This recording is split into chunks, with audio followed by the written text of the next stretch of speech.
being here. We are very happy to welcome Professor Dan Schiffman, who is currently a visiting professor at Georgetown University. And we have distributed the bios, so I'm not going to take your time and introducing them with a long introduction. To my right is my colleague and friend, Aaron David Miller, who is Vice President, New Initiatives, and a distinguished scholar at the Woodrow Wilson Center. The format today is going to be as follows. Dan is going to speak for 20 minutes, and Aaron will comment on some of the points he made. I probably will ask a question, and then we open the floor to your question. So I would like to ask you that during the presentations and discussions, we should have not any question. Please keep your questions for after the presentations. There is an overflow because we have had 130 RSVPs, and we will take questions from the overflow. And I will put down your names as I see them, but I will make sure I take from the right and the left, so alternately. And everybody will get a chance to ask your questions, but no comments, please. Dan? Thank you. Let me start by saying what I'm not about to argue. First of all, not that the Americans are always wrong. They're sometimes right, and it's very difficult to say. Democrats, Republicans, liberals, conservatives, I will give some examples later. The second thing is I'm not saying that the Americans are more wrong than others. I mean, it's very difficult to compete with the Europeans, for instance, since the 1950s. And I'm definitely not saying that the Israelis are always right. To give only 3.5 examples, Sharon in 1982, Rabin in 1993, Peres always. Israelis are also wrong very often. And only 2 days ago, we have had Ehud Olmert here, and I have great admiration for him and great respect, and I think he was a very good prime minister. But when he spoke about the possibility of peace with the Palestinians, and even more when he spoke about the significance, the regional significance of peace with the Palestinians, I think that he is wrong. He is misreading the situation. So it's not as if the Israelis are always right or more often than others. And also, I am not concentrating on the Arab-Israeli conflict basically to say, well, look at the situation. Every time you don't support the Israelis enough, you're wrong, and you could be more right by more supporting the Israelis. Most of the examples I will give and most of the issues that I will discuss have very little to do with the Arab-Israeli conflict unless it has an impact on the regional situation as at large. What I am saying, this is as far as what I'm not saying, what I am saying that there are specific characteristics to Americans being wrong, and I will try to identify them. But let me start by giving a few examples. I will speak about Eisenhower 56, Carter 77, Bush 2003, and Obama in his first term in office, just as examples of being wrong. And I think the first example, Eisenhower in 56, is perhaps the worst in terms of its impact for a very, very long period, because what we had here for a while, after when the Eisenhower Doctrine came in, it was an attempt to amend it, but it didn't go very far. This was an attempt to pacify, to appease a radical that put in danger vital interests of the United States on the assumption that it can be persuaded that the United States, not being a colonialist country, is not with the French and the British, and the consequences, I'm sure everybody here knows the history. And he emerged as a result of this major American mistake as the most important radical leader of the Third World, or the non-aligned states as it was then called, and it brought about a decade of very heavy problems, very heavy, very serious consequences to the Middle East and to American policy. And the next president, Kennedy, unfortunately, sustained a very similar approach to the problem by assuming that since you can't beat him, you need to at least partially join him, or at least work with him. And this was a very bad period in terms of the impact of American policy in the Middle East, where it lost its position to the Soviet Union. Carter 1977 is very interesting because he tried to be wrong, and Sadat didn't let him. In other words, when he came in with his notion of comprehensive agreement, bringing in the Russians and the Syrians and the PLO, and giving veto power to the most radical elements, luckily, Sadat identified how dangerous it was, and here is the paradoxical outcome. It's the Bilam effect. I mean, Begin, he came running to Begin in order to avoid Carter, assuming that if he suggests peace with Israel and reaches peace with Israel, then Carter cannot do what he wanted to do in 1977. And then Carter became very helpful by helping this because he didn't have much of a choice. But what he tried to do at the very beginning could have caused very serious harm.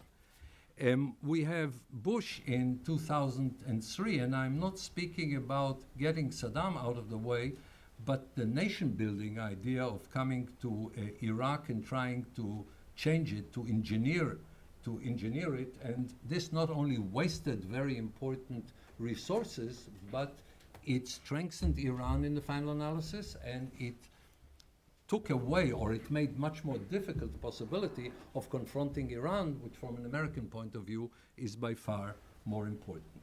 Last but not least, Obama in his first term in office, the attempt to reach an understanding with Islamic elements that he believed could be democratic and pro-American. I believe that we have not yet seen the negative consequences of trying to work with Erdogan. I consider Erdogan to be a very smart and very dangerous element in the region, and we may see problems in the future.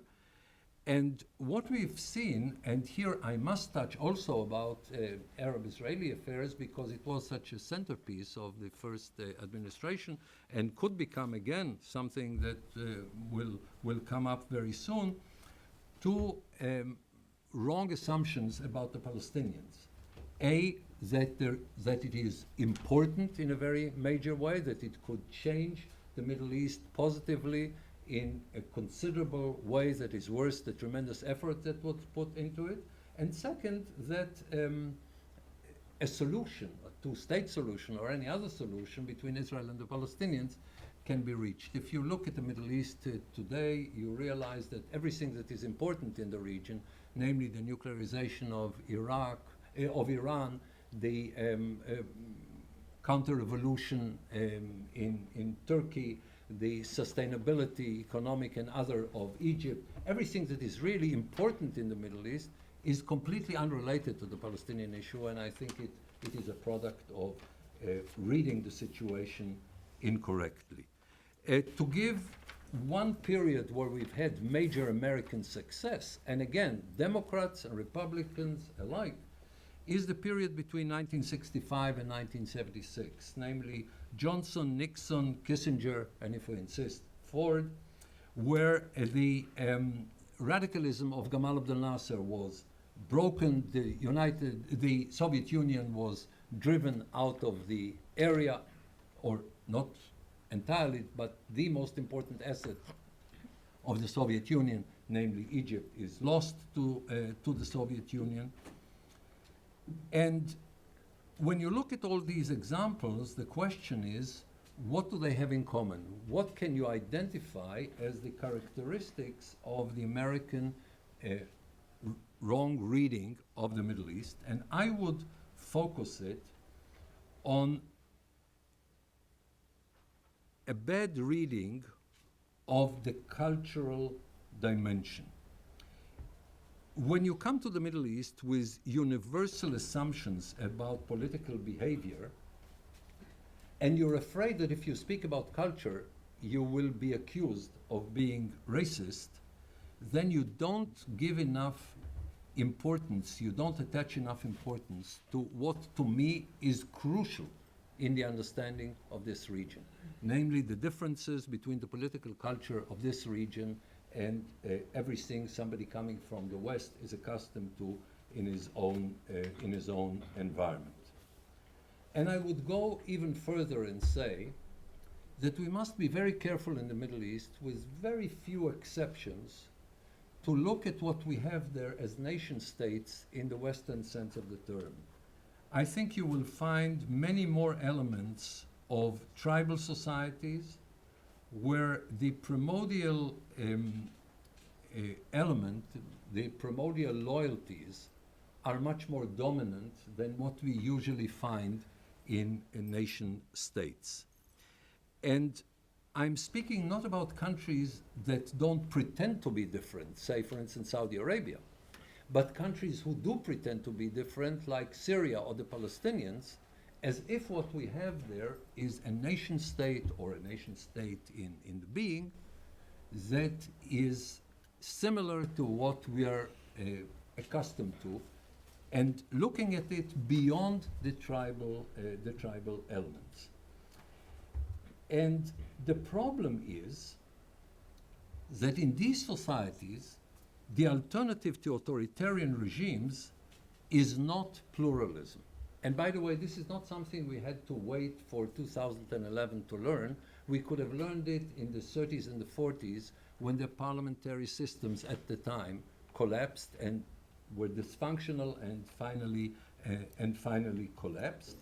And I don't think it is an accident that we don't have an open society. I prefer the term open society to the term democracy, because after East Germany was the Deutsche Demokratische Republik, and you know, in the Congo you have the Democratic Republic of, we have this term contaminated, so I'd rather use the term open society. I don't think it's an accident that we have it in Asia, we have it in Latin America, we have it in other places. We don't have it in the Arab world. And by the way, what I'm saying is not that the Arab world is unique in terms of culture being tremendously important. We could have known in advance that after the collapse of communism, the Czech Republic will become an open society, Russia will become authoritarian, and Belarus will become dictatorial. I mean, you don't need to be very smart and very knowledgeable. Just by looking at the cultures, at the political cultures of these societies, you don't have to wait for 2020 hindsight in order to see it. You could have seen it. You could have seen it in advance. And what we have here is a profound misunderstanding. Again, not on the part of all Americans, but very often, of the Arab predicament, and particularly one element of Arab radicalism, and the radicalism of what the Arabs call the Arab street. The assumption, sometimes overt, sometimes latent, the assumption is that the problem are the authoritarian leaders, and the solution is a government representative of the will of the people. And it seems as if the problem is the regime and the solution is the society. And by the way, this is possible even in the Middle East. If you ask me, in Iran, this is what we have. We have a barbaric regime and a basically healthy society. So in Iran, I would have a lot of hope. But concerning the Arab world, look at what we've seen here since 2011. You can be somewhat less, you should be somewhat less cheerful.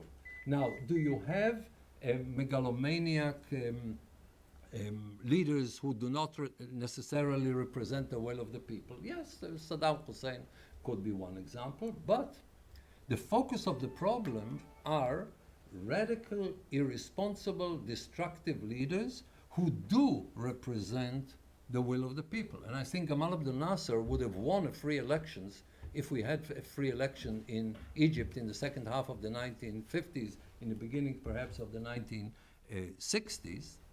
And there are other authoritarian leaders who are much more responsible than the Arab street they need to yield to.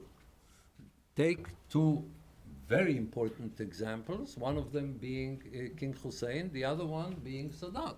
Two authoritarian leaders. So it's not necessarily that the problem is authoritarianism, and if we would have asked the people what they want, and we would have had a government representative of the will of the people, we would have had something better than King Hussein in Jordan or Sadat in Egypt. And I don't just mean good for Israel or good for the United States. I mean primarily good for their own country. I am not sure if what we have today in Egypt that is representative of the will of the people will be better for the Egyptian people than Sadat. So the question is not, in my view, just reflecting the will of the people, and you have leaders who are who lose their position or are assassinated because they didn't reflect the will of the people doing the right thing. And again, Abdallah the first in Jordan and Sadat in Egypt could be good examples of it. The United States very often does not understand radicalism in the Arab world because it assumes that it is one of four things: poverty or lack of equality, wrongs, real or imagined, that the West has done in the region, the conflict with Israel, and oppression of the governments. Now, is it part of it? Yes. Is it the essence of it? Is it the most important part of it? Very, very often not. And also the assumption that the hostility to the United States that is part of this radicalism must be a product of either a misunderstanding of American policies. We need to prove to them that we don't have negative policies, we don't want to harm them, we need to help them, and once they understand it, they will become pro-American. The second is the American support of authoritarian leaders. Let me remind you that the leaders that the Soviet Union supported were much more oppressive than those that the Americans supported. So it should have produced hatred of the Soviet Union, resentment vis-a-vis the Soviet Union of the kind that you had in the United States. I don't think that this is what we've seen. And the third element, again, so the support of the United States for Israel. And remember, the Soviet Union supported Israel at the most crucial period, 1948, when the establishment of the State of Israel, and the United States saved a lot of Arabs from what Israel would have done to them were it not for the United States. If you want just the last example, 2006, and what Israel would have done to Lebanon in 2006. It is difficult for the American society to understand that what we have in the Middle East is a cultural predicament that is a product of a historic failure or the perception of a historic failure. It is, yes, I know, I have 5 minutes and I hope to finish in 5 minutes. There are so many problems, but I'll have a list of them. You have, of course, the disenchantment in the Arab world, the frustration from Arab failures that we've seen in the last 200 years, the gap between these failures and the expectations of greatness, the inability or the unwillingness to pay what it takes to change in order to meet the challenges of the 21st century. And the essence of the problem we are facing, the deadlock, is reflected in the inability, in the failure to produce social and political frameworks, functioning social and political frameworks that will deal with internal and regional instability, that will produce pluralistic regimes, that will deal with the radicalism of the Arab states, that will deal with many other things that we will perhaps discuss later. And when this is not understood, we are trying to deal with the symptoms rather than the problem, and the problem cannot be solved from the outside. It needs to be endogenic. You try to appease radicals instead of deterring them. This is what happened with Nasser in 1956. You try to promote regimes that reflect the society, that reflect the people, even when the society is not so much the solution as it is the problem. Take Hamas, for instance. We have in Gaza a government very well representative of the will of the people in Gaza. And we're focusing, and I don't think in the right way, on the Israeli and the Palestinian issue. Now, so that I'm not misunderstood, sometimes it pays to appease a radical because you have other strategic priorities. This was true about Saddam Hussein vis-a-vis Iraq in the vis-a-vis Iran in the Iraq-Iran war. Sometimes the economy is the most important. Sometimes the Palestinian issue is very important. Sometimes trying to get an Arab-Israeli peace is tremendously important, as it was in the 1970s when the Cold War was still there. So I'm not saying it is never the issue, but that it is not always the issue. So to conclude, I would say the following. If you want to do the right thing in the Middle East, ask yourself, what are the strategic interests in terms of the balance of power, and focus on the question of deterring the radicals. Try to give up almost completely the idea of social and political engineering in this region. I remember in 1982 when Sharon said that we need to have a new order in Lebanon. I said the problem is of syntax. Bringing the term order and Lebanon in the same sentence is a syntax problem that we should be dealing with. And when you divert from it because you have value judgments that tell you that you must do it, be aware that you are doing something that is counterproductive strategically, and see to it that the damage will be minimal. But other than that, we are in good shape. Thank you. So we are in good shape. Aaron, Dan, thank are you. we in good shape? Provocative, clear, and honest. I'll make a half dozen observations and then go to questions. First of all, it's essential that we question conventional wisdom, because when policy is made based on illusions, failure always results. And you're not an American.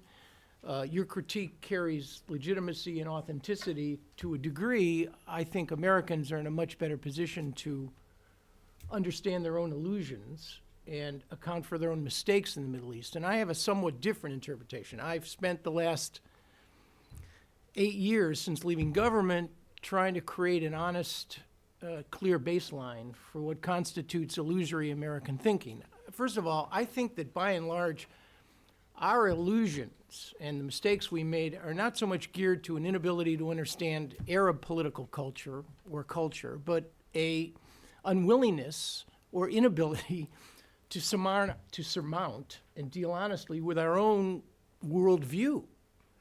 Now that the two may be seamless, because if you have a certain view of the world, then it's hard for you to understand others, and then you end up imposing your own view. Now, I would argue that, and I've written about this because I believe deeply in it, that much about American foreign policy in the Middle East and elsewhere can be explained by our geography, where we are. We're the only great power in the history of the world that is surrounded by non-predatory neighbors to our north and south, and fish, literally fish, to our east and west, what one historian brilliantly described, Thomas Bailey, as our liquid assets. Now, this simple location explains much about our policy. It explains our idealism, the fact that we believe all conflicts have solutions. They don't. They have outcomes, perhaps. But comprehensive solutions, conflicts that are driven by memory, trauma, history, religious identity, they may not have solutions. They have outcomes. It explains our practicality and our pragmatism. Since our Civil War, we haven't been occupied, We don't know what it's like to live on the knife's edge. We really don't. My generation, my kids' generation, have no clue. The great nation-encumbering crises that imposed austerity and national service are historical footnotes. So we've lost the sense. So we somehow believe that we can fix everything. And the reality is we can't. And it explains our arrogance. Because great powers, it's built into their job descriptions. They can behave in anomalous, contradictory, and often hypocritical fashion. Because we can. Mount Everest is there, so that Sir Edmund climbed it because it was there. We are a great power. We really can retreat to a degree without an existential threat, 9/11 notwithstanding, into our fortuitous circumstances, which is why we cannot export our political ideology abroad. And I would argue, contrary to what some of your critique implied, with the exception of the Bush 43 administration, which made a half-hearted effort to talk about political and economic reform, didn't do much about it, far from supporting the will of the people, we have been engaged for years in supporting regimes which hardly reflect our values. For 50 years, we have supported authoritarian regimes of two kinds. The adversarial authoritarians, Syria, Libya, Iraq. By the way, we did business with all of them at one point or another. Or what I call the acquiescent authoritarians. That's the Yemenis, the Tunisians, the Egyptians. And for 50 years, our policy was based on that support. In fact, we didn't know radicalism. We didn't want to encourage it or entertain it. And to this day, I believe, despite what appears to be, and I'm not sure I even understand this, why so many Egyptians believe that we are supportive of the Ikhwan, of the Muslim Brotherhood. I just don't understand it. Perhaps it's because the White House isn't out, as the Bush 43 administration was, every single day, hammering the question of human rights abuses. But, you get the trial of NGOs, and you're going to see, if the administration doesn't respond, then Congress will. Congress will condition aid to Egypt if, in fact, this arc that we're on with respect to the Morsi government continues. So I don't think, it's not that we may not understand Arab political culture, but I don't think that's the driver here. It's our own inability to deal with our own political culture and our own need to remain imprisoned by it. It's very hard for Americans to separate themselves from who they are. It's this whole notion of American exceptionalism, which is accurate. It's just American exceptionalism is not for export. It's not for export. In terms of our mistakes, I would concede all of the examples that you gave, with the exception, you didn't count Rabin as you critique Peres and Rabin, but the three that you used, Eisenhower, Carter, in my last book, I have an interview with Stu Eisenstadt, which, when Carter heard that Sadat was about to go to Jerusalem, Stu was walking outside Carter's office, and Carter was upset. He was upset. How could he do this? To me. It's an extraordinary example, and I agree with you that Begin and Sadat saved Jimmy Carter and earned him finally a Nobel Peace Prize. There's no question about that. Now, Carter deserves credit for the mediation at Camp David, for sure. Bush 43 in Iraq and Afghanistan, perhaps the greatest and most recent illusion of all. We're now emerging from the two longest wars and among the most profitless wars, I might add, in our history, where the standard for victory was never could we win, but when could we leave? And that is a huge problem. What we have invested in Iraq and Afghanistan, not to mention the damage we have caused, is in no way, shape, or form related to the return. And despite this town's willingness to consider another adventure, in Syria, the president, in my judgment, has wisely and willfully maintained an unbelievable degree of discipline. I think, in essence, Obama may well be the anti-Don Shuftan. That is to say, his policies may, in fact, be much more in line with your own views about this broken, angry, and dysfunctional region we call the Middle East, in which, and this is my view, not the president's, maybe, in which we are stuck. We cannot fix this region, and we cannot extricate ourselves from it. That is, for a great power, for the greatest power on earth, that is a terrible position to be in, because we can't succeed. And success is the world's most compelling ideology. Not nationalism, not communism, not democracy, and not capitalism. Success is the world's most compelling ideology because success generates power and constituents. I would say one additional thing. The sources of anger at the United States in this region run very, very deep, and they're very complex. All the ones you cited, poverty, colonialism, what is perceived to be our blind support for Israel, and our support for authoritarian regimes, if you take them all away, what are you really left with? And this is a question that needs to be explored. You're left with the Bush 43 argument that they don't hate us, quote unquote, they, because of what we do. They hate us supposedly because of who we are. Mm-hmm. Now, this assumes what you really do have, this is your view, I know, that you have a clash of civilizations. Now, I would argue among a disturbingly large minority that may in fact be the case. But I still cling, maybe it's naive in your view, to the illusion that it's not a clash of civilizations so much as it is a clash of interests. It's a clash of interests, or at least I remain open to that possibility, because if it's a clash of civilizations, we are truly out of business. We're out of business. We're never going to change enough. The other civilization, in your view, is unwilling and unable to change enough. And I'm not prepared to concede the future to those who argue that it's completely hopeless, all right? It's completely hopeless. Let me just close by one additional point.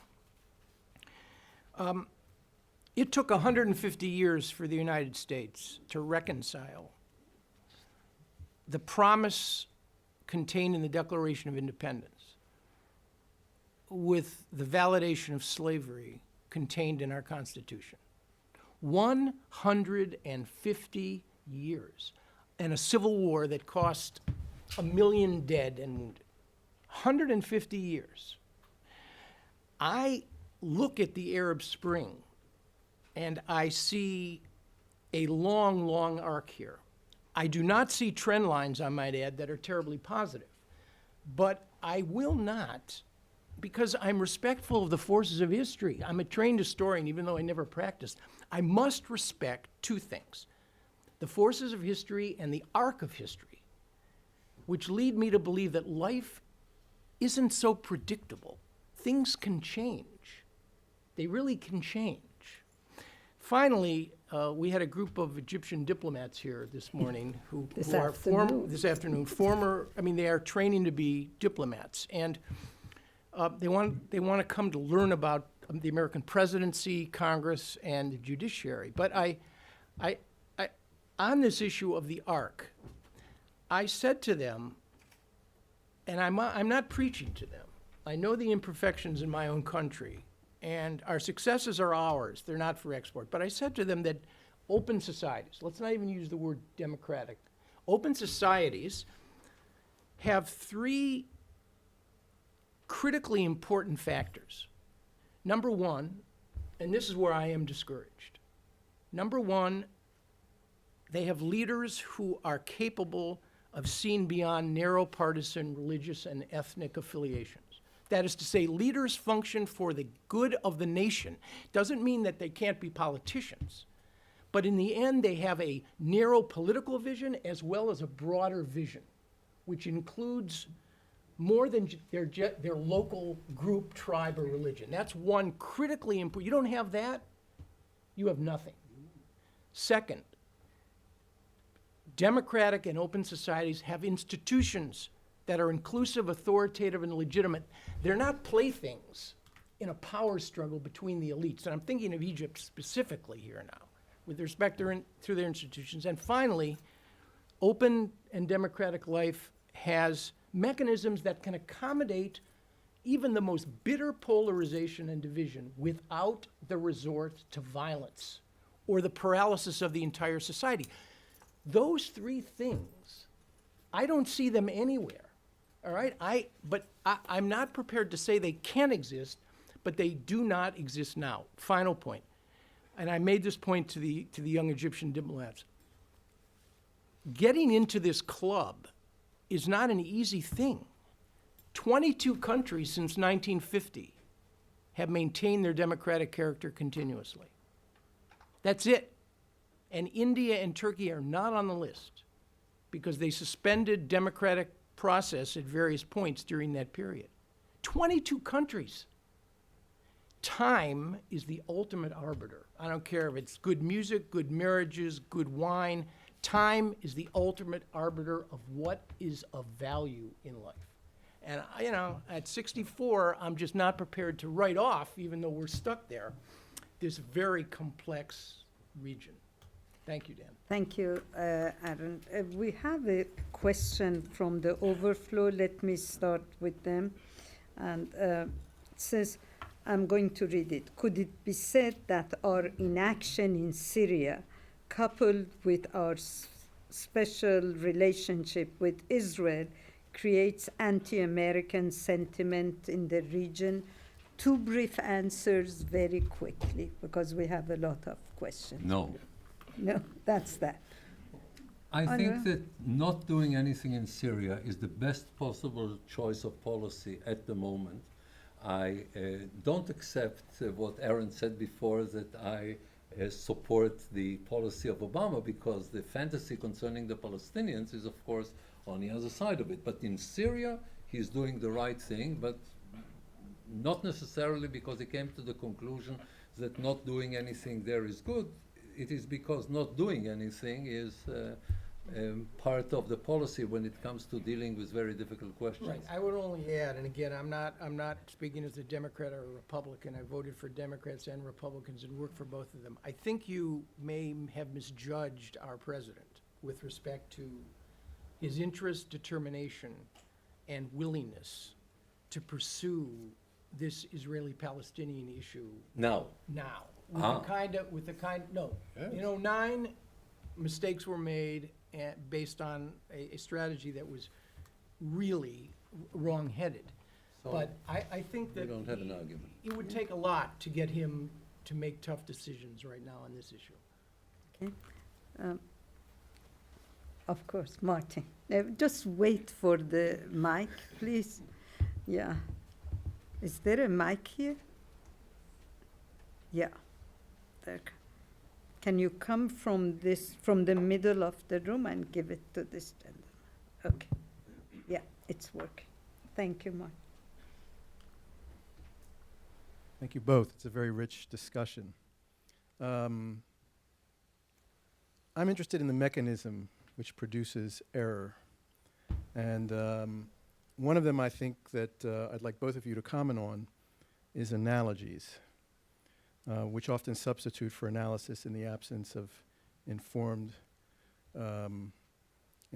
deep background.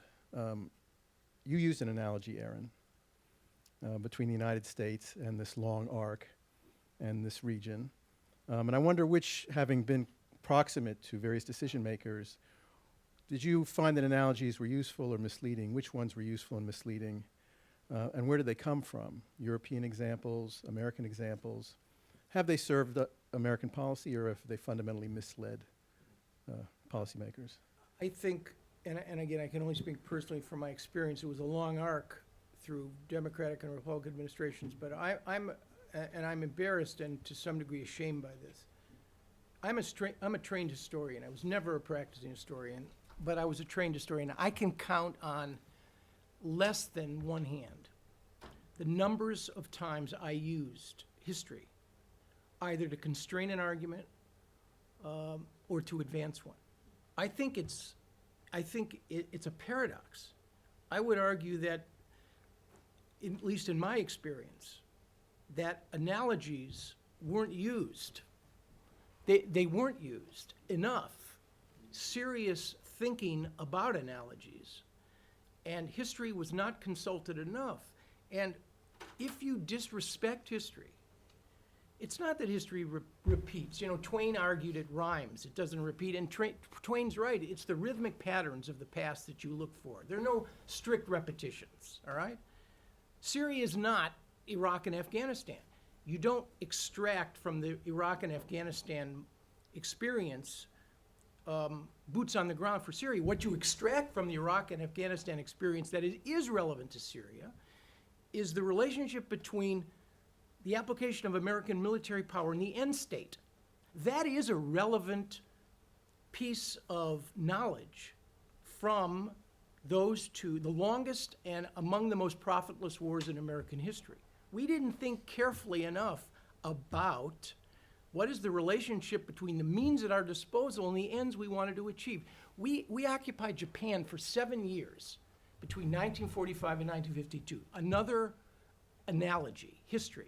Do you know how many Americans were killed in hostile actions by Japanese during that entire 7-year period? None.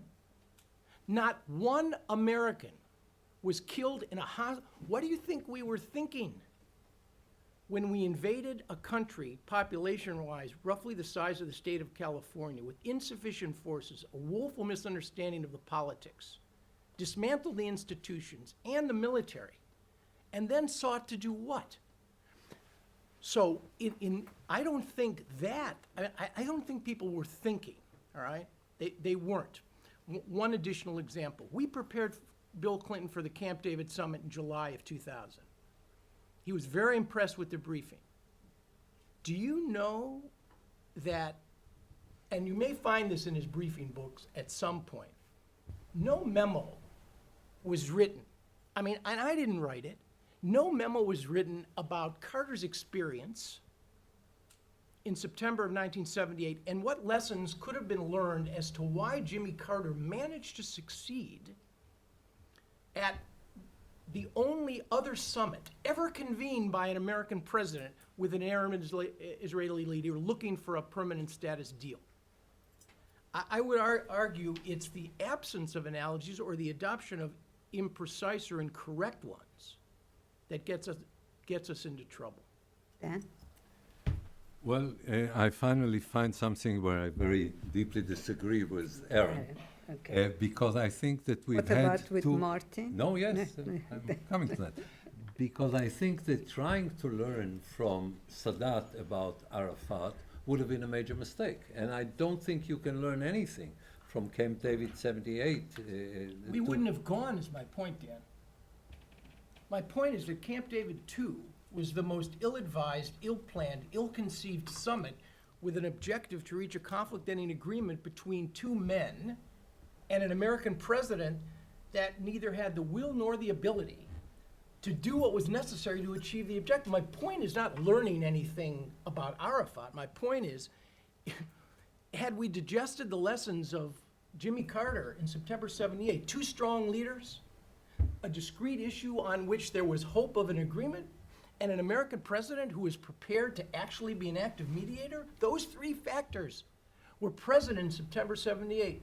They were woefully absent in July of 2000. We never had a chance to succeed. I knew. That's the point. Okay. And I knew we never had a chance to succeed in the year 2000, and therefore we should have convened it. Because what Barak understood and Rabin didn't understand is that the structure of the Oslo agreements were something that was detrimental to Israel, and you had to bring it to a point where it's either yes or no, and probably no. Now, in terms of Americans learning wrong lessons from precedents, from historical analogies, I think the analogy of Eastern Europe about the Arab-Israeli conflict, or particularly about the Palestinians, was a very harmful one, again, because we didn't look at the cultural element. And again, the same reasoning that what worked in the Czech Republic and worked because of the culture could not have worked in Belarus. And of course, you have Israelis using the wrong analogy by many of them saying, here we have Arafat, it's another Sadat. Okay, yes, he used to be our enemy and now he's our partner, and we didn't realize that he didn't change paradigms as Sadat changed paradigm. So in most cases, the analogies were not helpful, and you should be very, very careful using them. Yes, please. The mic is coming. Please. Yeah. Thank you. I thoroughly resonated with your speech, Mr. Miller, and I appreciate your, Dr. Miller. I appreciate your perspective, but I hope historians are a little bit better than economists. If you get 4 or 5 economists in a room, you're going to get 10 different opinions, and I suspect the same might be true of historians, so it depends a lot on the specific historians that are present. This is an opportunity to deal with some of my own assumptions. One of my assumptions is that the best thing America can do is be even-handed in the region. And I'm wondering if you agree with that. I suppose you don't, but I wonder if you agree with that, and could you give us a rating on how even-handed we've been? And for Mr. Shufran, I just, since we don't have an Arab or a Palestinian in the room, I'm wondering what mistakes Begin and Netanyahu have made in that period of time. Let's start with you, Dan, and then go to Ari. Well, first of all, even-handedness is the worst possible policy that you can have, because there are good guys and bad guys from your point of view, strategically speaking. If you, what do you want? You can be even-handed between the Iraqis and the Iranians in the Iraq-Iran war if you want the war to go on, which I thought was very good. But in terms of taking a radical leader, would you have wanted the United States to be even-handed between Saddam Hussein and Kuwait? Would that be very helpful? I think the whole idea of even-handedness starts from an assumption that we have here a judge that has no interest of his own sitting in a courtroom, and he tries to bring about 2 parties to reach an agreement and so on. The United States is a superpower. It has interests, and I think this is what we are discussing here. Now, pardon? No, finish and then have Israelis made many mistakes? Yes, I mentioned 3 of them. I can mention many others, including Begin, including Netanyahu, of course. But what is the argument that unless you're perfect, you're wrong because you've made a mistake or something? I think Begin was wrong most of his life, and actually to the end, in wanting to incorporate the West Bank and the Gaza Strip into Israel. Okay, so what? So, you know, I have a different approach, and I thought that Israel should do other things, but different Israelis will have different responses to the same question. So it's not really a question of a strategic misunderstanding that leads people to do something that undermines their own policies. You're speaking about policies that you don't like, and not about, if I understood you correctly, and not about people who want to achieve something and then they do something counterproductive. When I speak about Jimmy Carter in 1977, I'm sure he wanted the Middle East to be peaceful, and he wanted stability, and he wanted the whole region to benefit from it. What he did could have created an enormous damage, and I'm delighted that Sadat saved him, with Begin, but primarily Sadat, saved him for making such a major mistake. So you start with the objective, and then you see if the instruments are helpful in terms of reaching these particular objectives and not having different priorities and different policies, I think that's a completely different discussion. I'll say two things that maybe appear to be in contradiction, but in fact, they represent the full context of our policies. I think you were talking about even-handedness within the context of a negotiation presumably between, not friends, but parties that were interested in reaching a deal. I mean, he's not talking about being even-handed. I mean, we're not going to have the same relationship with the state of Israel that we have with Muammar Gaddafi, or Saddam Hussein. Or with Arafat. Right, or with Arafat. Here's my view. And I don't like the term. The term honest broker is also one that I don't like. I like, because I see it played out in real terms, I like the word effective broker. Because the 3 times that we have been an effective broker in the Arab-Israeli conflict, Kissinger, Carter, and Baker, that's it. Just so we bound the historical record. Those are the only 3 times that the United States has interceded, mediated, and produced positive results. 3 disengagement agreements during the 1970s, an Egyptian-Israeli peace treaty, and a 3-day peace conference in Madrid. And I'm not trying to compare any of them. We were, in my judgment, in all 3 of these episodes, not even-handed. We were effective. And why weren't we even-handed, and why aren't we honest brokers? Because we happen to have a special but not exclusive relationship with one of the parties to the conflict. It is that relationship, and this, to me, it's extraordinary that people don't see this.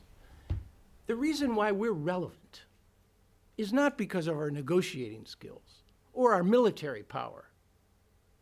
It's because we, unlike any other nation in the international community of the 193 that sit in the UN, happen to have the capacity on paper to actually influence positively, sometimes using honey, sometimes using vinegar, with the one party to the conflict from which the others want things.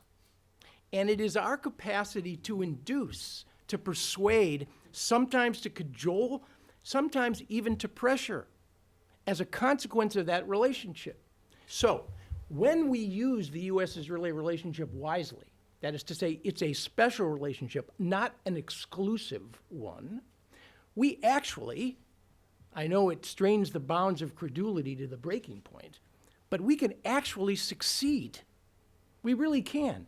And, to Dan's point, when there is an opportunity, that is to say, when the parties themselves have some sense of urgency, that they are invested with the need, the two together. You know, Marx said it in the 19th century, and he said it in the 19th century. He said, men make history, but rarely as they please.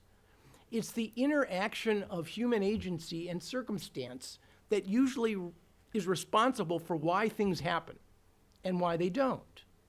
So these 3 mediations, Kissinger, Carter, and Baker, were examples of successes. And frankly, all 3 of these things were oriented, in my judgment, toward taking into account Israeli needs and sensitivities, certainly on the security side. Baker went to extreme lengths to produce a peace conference that even Shamir, who fell asleep during the conference, had no choice but to attend because Assad empowered a Syrian delegation to be there.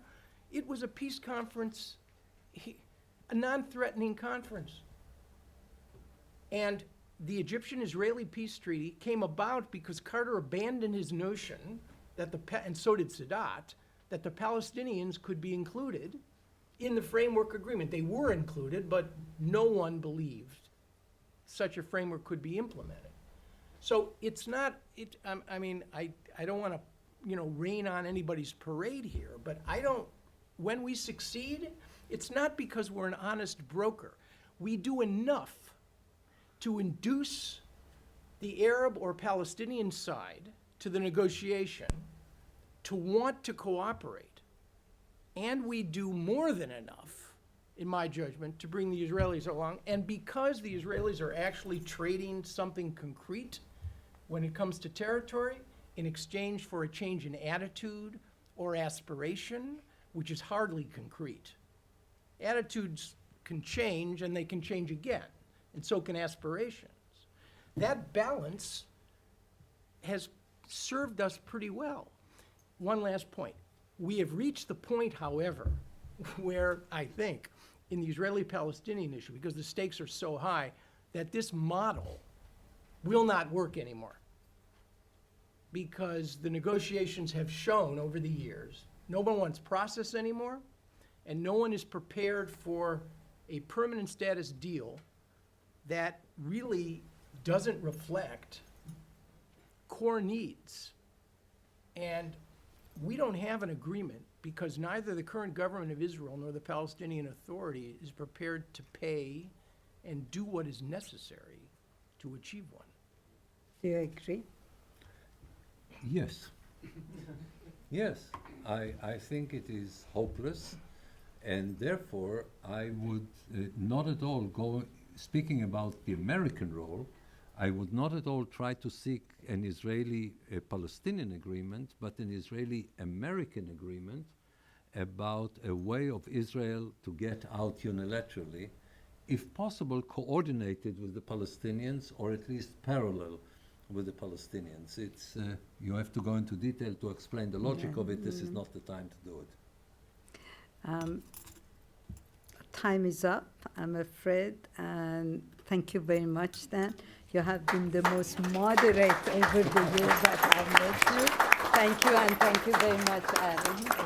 Thank you. Thanks for coming.